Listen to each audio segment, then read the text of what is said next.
Lubong sa patay dito sa sitio Isla Verde, Barangay Inaywan, Cebu City. Giinjan sa usa ka punerarya tungod kay wala maka-fully paid sa ilang bayro nun.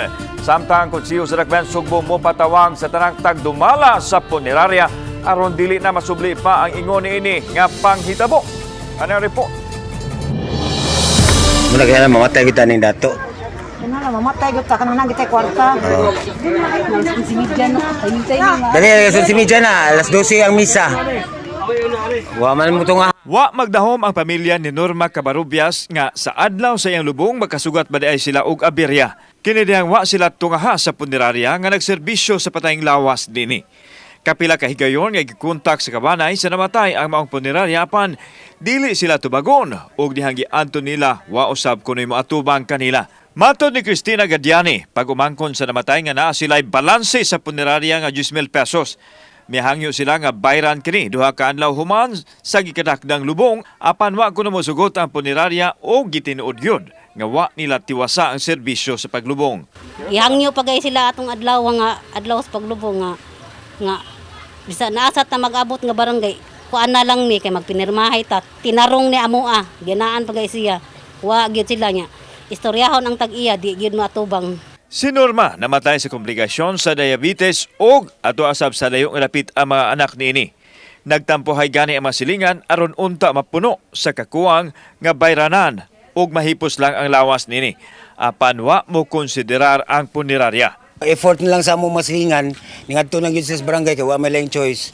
So ang service sa barangay dili exactly purlon, truck, jeep sa barangay mo lagi service. Usag buyo kay nganong wa kwa nagsiri-siri na mi asa mi paingon. May gani ang kapitan na luoy pod.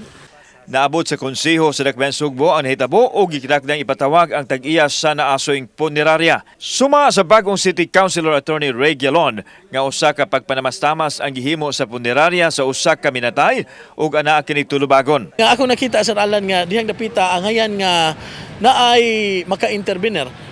Ilabi na ang sanggunian kay di mahimo nga ma-hostage ang kining serbisyo sa paglubong. Gumikan lang anang rasuna sa pagkakabus. Total ang city government na may ihatag nga funeral assistance.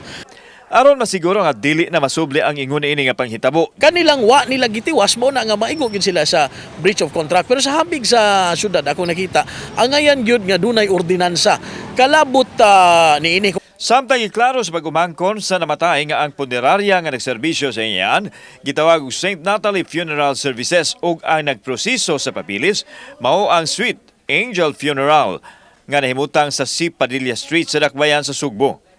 So dining dapitang giingon nga nahimutang ang punerarya nga niserbisyo sa katong patay nga ilang giinjan pero atong gisusi karon diri wala ang naasong punerarya. Gisuwayan usab namo og tawag ang numero nga gihatag sa tagtungod sa namatay apan dili mo tubag kung tawgan ang punerarya. Samtang wala nay plano nga moreklamo ang tagtungod sa namatay apan ang hinaon sila nga wa nay mahisama sa ilang nasinatian. Magpasalamat kung makuan man gana sa konseho para dili na mahitabo ang sama sa nahitabo namo ba. Nga wa tay kakuanan ug wa tay kwarta.